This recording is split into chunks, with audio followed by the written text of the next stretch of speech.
Hi hello welcome to eagle media works. Puri Jagannatha రథయాత్రకు ప్రపంచవ్యాప్తంగా గుర్తింపు ఉంది. ప్రతి ఆలయంలో గర్భగుడిలోని విగ్రహాలు రాతితో చేయబడితే ఇక్కడి ఆలయంలో మాత్రం స్వామివారి విగ్రహాలు చెక్కతో చేయబడ్డాయి.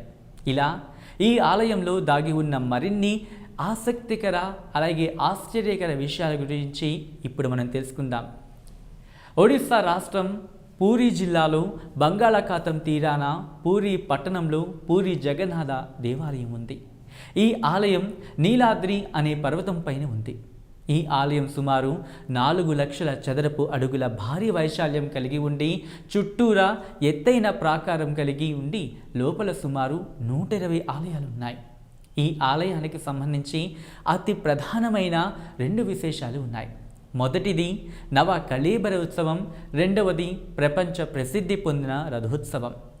ఈ ఆలయంలో ఉన్న విగ్రహాలు చెక్కతో చేయబడినవి కాబట్టి ఈ విగ్రహాలను దహనం చేసి కొత్తగా చేసిన విగ్రహాలను తిరిగి ప్రతిష్ఠిస్తారు. దీనిని నవ కళేబర ఉత్సవం అని అంటారు. ఇదిలా ఉంటే ఈ ఆలయంలో కొన్ని అద్భుతమైన విషయాలనేవి దాగున్నాయి.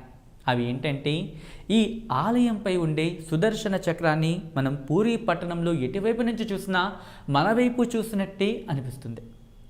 వేరే ఏ ఆలయంలో లేని విధంగా ఈ ఆలయంపై ఉన్న జెండా ఎప్పుడూ గాలికి వ్యతిరేక దిశలో ఉంటుంది. ఇంకా ఈ ఆలయంలో వండిన ప్రసాదం మొత్తం సంవత్సరం అంతా కూడా అలాగే ఉంటుంది. దాన్ని దాదాపు 20 లక్షల మందికి పెట్టొచ్చు. అయినా సరే అది వృధా అవ్వదు, తక్కువ అవ్వదు. ఈ ఆలయంలోని వంటశాలలో చెక్కల నిప్పు మీద 7 మట్టి పాత్రలను ఒకదానిపై ఒకటి పెట్టి ఉంటారు. అయినా ముందు పైన ఉండే మట్టి పాత్ర వేడవుతుంది, చివరిగా కింద ఉండేది వేడవుతుంది. ఇంకా ఈ ఆలయ సింహద్వారంలోనికి 1 అడుగు వెయ్యగానే సముద్ర శబ్దం వినపడదు. అదే 1 అడుగు వెనక్కి వేస్తే శబ్దం వినిపిస్తుంది. సాధారణంగా సముద్రం మీద నుంచి భూమికి మీదకు అంటే భూమి మీదకు గాలి వస్తుంది. అలాగే సాయంత్రం వేళల్లో దీనికి వ్యతిరేకంగా ఉంటుంది. కానీ ఇక్కడ పూరి పట్టణంలో మాత్రం దానికి విరుద్ధంగా ఉంటుంది. ఇలా ఇవన్నీ కూడా పూరిలో ఉండే కొన్ని అద్భుత విషయాలని చెప్పుకోవచ్చు. ఈ వీడియో కనుక మీకు నచ్చినట్లయితే లైక్ చేయండి, కమెంట్ చేయండి, షేర్ చేయండి.